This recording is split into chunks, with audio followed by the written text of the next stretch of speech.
Olá, você está no canal de Leituras da Thelma. O livro de hoje chama-se Os Borges, de Alexandre Dumas. Narração, Thelma Schinkermann. Capítulo 3. Rodrigo Lenzuolo nasceu em Valência, na Espanha, em 1430 ou 1431. De acordo com alguns autores, descendia de linhagem real por parte da mãe e, antes de aspirar à tiara papal, aspirara às coroas de Aragão e Valência. Desde a infância, Rodrigo mostrava sinais de uma vivacidade de espírito maravilhosa e, à medida que crescia, passou a demonstrar grande aptidão para as ciências, especialmente direito e jurisprudência. À vista disso, suas primeiras conquistas ocorreram no âmbito jurídico, profissão na qual sua capacidade de argumentação, até nos casos mais espinhosos, logo lhe rendeu uma grande reputação. Mesmo assim, não tardou a se cansar da profissão, que abandonou repentinamente para seguir carreira militar, como o pai. Porém, depois de várias façanhas, nas quais evidenciou sua presença de espírito e sua coragem, estava tão cansado dessa profissão como estivera da outra. À mesma época em que Rodrigo começou a se sentir enjoado da carreira, seu pai morreu e lhe deixou uma fortuna considerável. Então, decidiu parar de trabalhar e passou a viver de acordo com seus próprios caprichos e fantasias. Nesse período, tornou-se amante de uma viúva que tinha 2 filhas. A viúva morreu e Rodrigo tomou as meninas sob sua tutela, mandando uma delas para o convento e, como a outra era uma das mulheres mais bonitas que já se viu, fez dela sua amante. Tratava-se da notória Rosa Vanosa, com quem teve 5 filhos, Francisco, César, Lucrécia e Godofredo. O nome do quinto é desconhecido. Rodrigo, tendo abandonado a vida pública e se entregado completamente aos afetos de um amante e às alegrias de um pai, soube que seu tio, que o amava como um filho, havia sido eleito papa sob o nome de Calixto III. Naquele momento, contudo, o jovem estava tão apaixonado que o amor esmoreceu suas ambições. Na verdade, chegou a temer a eleição do tio, que sem dúvida estava destinada a obrigá-lo a retornar à vida pública. Assim, em vez de ir às pressas para Roma, como qualquer um teria feito em seu lugar, limitou-se a escrever uma carta para sua santidade, rogando-lhe que guardasse seus favores e desejando-lhe um pontificado longo e próspero. Essa discrição por parte de um dos seus parentes, ao contrário dos esquemas ambiciosos que cercavam o novo Papa, causou uma impressão singular em Calixto III. Ele conhecia as qualidades do jovem Rodrigo e, em uma época em que a mediocridade cercava o Papa por todos os lados, o fato de aquela natureza poderosa ter ficado modestamente à margem o fez parecer ainda mais grandioso aos seus olhos. Respondeu imediatamente ao seu sobrinho e ordenou-lhe que, tão logo lesse a carta, deveria trocar a Espanha pela Itália e Valência por Roma. Aquela carta arrancou Rodrigo do centro da felicidade que ele havia criado para si mesmo, e no qual talvez tivesse descansado como um homem comum, se a sorte não tivesse aparecido para levá-lo à força. Naquele momento, Rodrigo era feliz, Rodrigo era rico. As paixões torpes que lhe eram naturais haviam sido, se não extintas, ao menos atenuadas. Ele mesmo estava assustado com a ideia de deixar para trás a vida tranquila que levava e perseguir a carreira ambiciosa e agitada que lhe fora prometida. Então, em vez de obedecer ao tio, atrasou os preparativos de sua partida, na esperança de que Calixto o esquecesse. Não foi o caso. 2 meses depois de receber a carta do Papa, um prelado romano chegou em Valência, trazendo a nomeação de Rodrigo para um cargo de 20.000 ducados anuais e também a ordem para que ele fosse assumir o cargo o mais rápido possível. Não havia mais como recuar, então Rodrigo obedeceu.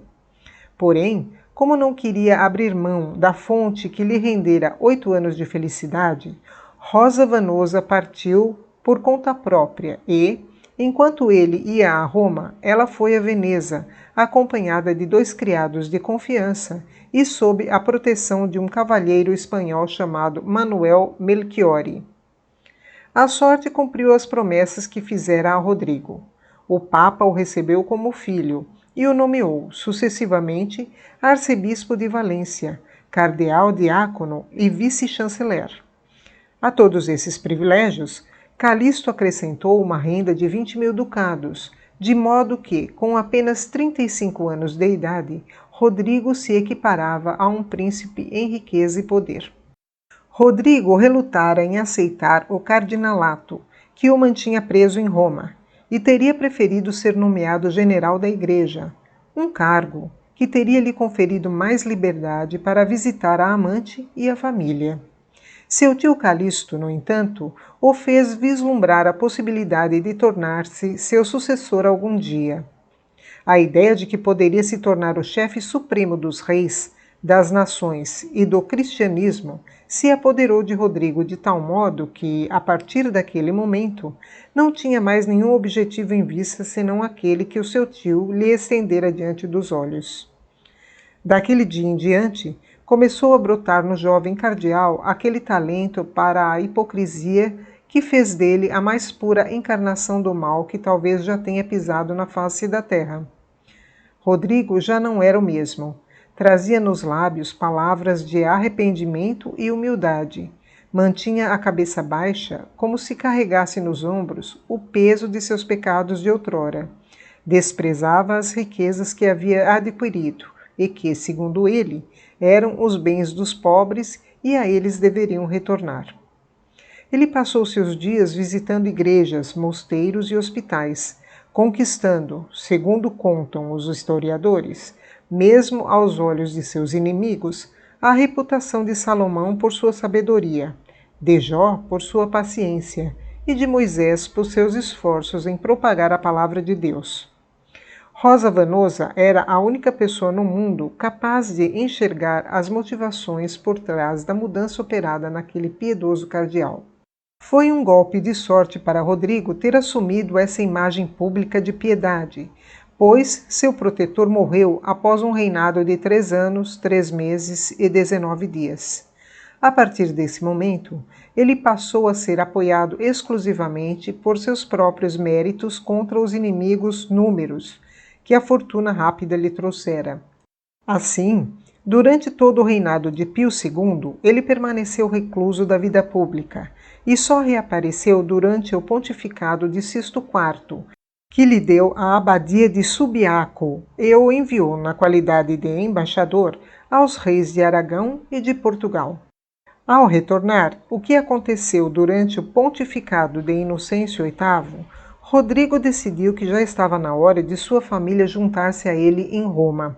E foi o que fizeram, escoltados por Dom Manuel Melchiori, que, a partir de então, se passou por marido de Rosa Vanosa e adotou o nome de Conde Fernando de Castela. O cardeal Rodrigo recebeu o nobre espanhol como conterrâneo e amigo. Este, que desejava levar uma vida reclusa, alugou uma casa na Vila de la Lúngara, perto da igreja de Regina Coeli, às margens do rio Tibre. Depois de passar o dia entregue a orações e atos de caridade, o cardeal Rodrigo costumava ir àquela casa todas as noites e deixar de lado a sua máscara. Corriam boatos, embora ninguém pudesse provar, que ali aconteciam coisas infames. Falava-se de incesto entre o pai e a filha, e entre os 2 irmãos e a irmã. A fim de conter os boatos que começavam a se espalhar por todos os cantos, Rodrigo mandou César para estudar em Pisa e casou Lucrécia com um jovem cavalheiro de Aragão. Assim, apenas Rosa Vanosa e os outros 2 filhos permaneceram na casa. Era nesse pé em que estavam as coisas quando Inocêncio VIII morreu e Rodrigo Borgia foi proclamado Papa. Vimos por quais meios a nomeação foi alcançada. Os 5 cardeais que não participaram da simonia a saber, os cardeais de Nápoles, de Siena, de Portugal, Santa Maria no Pórtico e de São Pedro Acorrentado, protestaram ruidosamente contra essa eleição, a qual denunciaram como armação. Rodrigo, contudo, quaisquer que tenham sido os meios, conseguira a maioria, e foi o sucessor de São Pedro, de numeração 216. Embora tivesse alcançado seu objetivo, Alexandre VI não se atreveu, no início de seu pontificado, a abandonar a máscara usada por tanto tempo pelo cardeal Borgia, ainda que não tivesse conseguido esconder a alegria ao ouvir o resultado da eleição. Ergueu as mãos para o céu e exclamou, com uma expressão de ambição satisfeita no semblante: então, eu sou o Papa? Sou o vigário de Cristo? Sou a pedra angular no mundo cristão? Sim, Santo Padre, foi a resposta do cardeal Ascânio Sforza, o mesmo que vendera a Rodrigo os 9 votos que tinha no conclave, em troca de 4 mulas carregadas de prata. E esperamos, com a sua eleição, trazer glória a Deus, paz à Igreja e alegria ao cristianismo, visto que você foi escolhido pelo próprio Todo-Poderoso como o mais digno entre todos os seus irmãos. Todavia, apesar da brevidade dessa resposta, o novo Papa já havia recuperado sua autoridade papal e, com tom humilde e com as mãos cruzadas sobre o peito, disse: esperamos que Deus nos conceda sua poderosa ajuda, apesar de nossa fraqueza, e que faça por nós o que fez pelo apóstolo, quando colocou as chaves do céu em suas mãos e lhe confiou o governo da Igreja, um cargo que, sem a ajuda divina, teria sido um fardo muito pesado para um mortal. Mas Deus prometeu-lhe que seu Espírito o dirigiria. Acredito que ele fará o mesmo por nós. E de sua parte, temos certeza de que nenhum de vocês deixará de exercer a santa obediência que é devida ao chefe da Igreja, do mesmo modo que o rebanho de Cristo devia seguir o príncipe dos apóstolos. Assim que terminou de falar, Alexandre vestiu os trajes pontifícios e deu ordens para que várias tiras de papel, inscritas com seu nome em latim, fossem jogadas das janelas do Vaticano. Sopradas pelo vento, elas pareciam levar a todo mundo a notícia do grande acontecimento que estava prestes a transformar a Itália.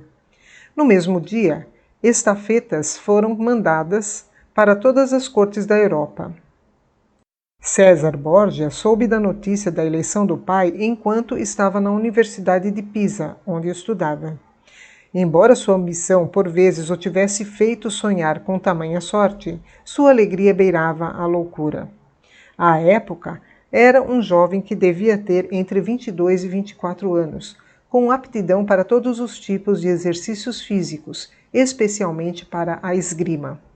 Conseguia montar sem sela até mesmo os corcéis mais indomados e era capaz de decepar a cabeça de um touro com um único golpe de espada. Arrogante, ciumento e hipócrita, ele era, de acordo com Tomasi, grande entre os ímpios, assim como seu irmão Francisco era bom entre os grandes. Quanto ao seu rosto, até mesmo os autores contemporâneos deixaram descrições totalmente diferentes. Uns o retratam como um monstro horrendo, ao passo que outros, em contrapartida, exaltam a sua beleza. Essa contradição se deve ao fato de que, em certas épocas do ano, e principalmente na primavera, seu rosto ficava coberto de pústulas, o que o tornava alvo de horror e repulsa. No resto do ano, todavia, era cavaleiro sombrio, de cabelos negros, tez clara e barba castanha, que Rafael ilustrou em seu belo retrato. E os historiadores, assim como os cronistas e os pintores, concordam a respeito de uma coisa: que tinha um olhar intenso e poderoso, por trás do qual ardia uma chama incessante, conferindo ao seu semblante um quê de infernal e sobre-humano. Esse era o homem que acabara de ter todos os seus desejos satisfeitos pela sorte, e que havia tomado os seguintes dizeres como lema: Aut César, aut nihil, ou César ou nada. César foi a Roma com alguns de seus amigos e, assim que foi reconhecido nas portas da cidade, os sinais de respeito que lhe foram dirigidos serviram como prova do golpe de sorte que lhe ocorrera. No Vaticano, foi recebido com ainda mais deferência. Os homens poderosos se curvaram à sua frente como se ele próprio fosse mais poderoso que eles. Cheio de impaciência, não se deteve para visitar a mãe ou qualquer outro membro da família e correu direto ao Papa para beijar seus pés. O Papa, avisado de sua chegada, o aguardava em meio a uma brilhante e numerosa assembleia de cardeais, com os 3 outros irmãos de pé atrás dele. Sua Santidade recebeu César com gentileza, mas não demonstrou qualquer sinal de amor paternal. Todavia, inclinando-se em sua direção, beijou-lhe a testa e perguntou-lhe como estava e como tinha sido a viagem. César respondeu que estava maravilhosamente bem e totalmente a serviço de sua santidade.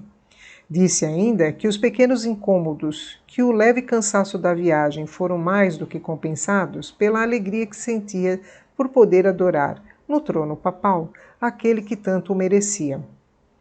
Com essas palavras, deixando César ainda de joelhos e tornando a se sentar, pois havia se levantado do trono para abraçar o filho, o Papa assumiu um ar sério e concentrado, e, em uma voz alta o suficiente para ser ouvida por todos, e devagar o suficiente para que os presentes pudessem refletir e se lembrar de cada palavra, disse: Estamos certos, César, de que você está muito contente em nos ver ascender a esse cargo sublime, tão superior aos nossos méritos, ao qual a bondade divina se dignou a nos elevar. Essa sua alegria é devida, em primeiro lugar, em troca do amor que sempre nutrimos por você e que ainda persiste, e, em segundo lugar, por seu próprio interesse, pois agora certamente espera receber de nossas mãos pontifícias aqueles benefícios que suas boas ações o farão por merecer. Se a sua alegria, contudo, e isso lhe dizemos como já dissemos a seus irmãos, se baseia em outras coisas que não essas, você está severamente enganado, César, e ficará terrivelmente desapontado.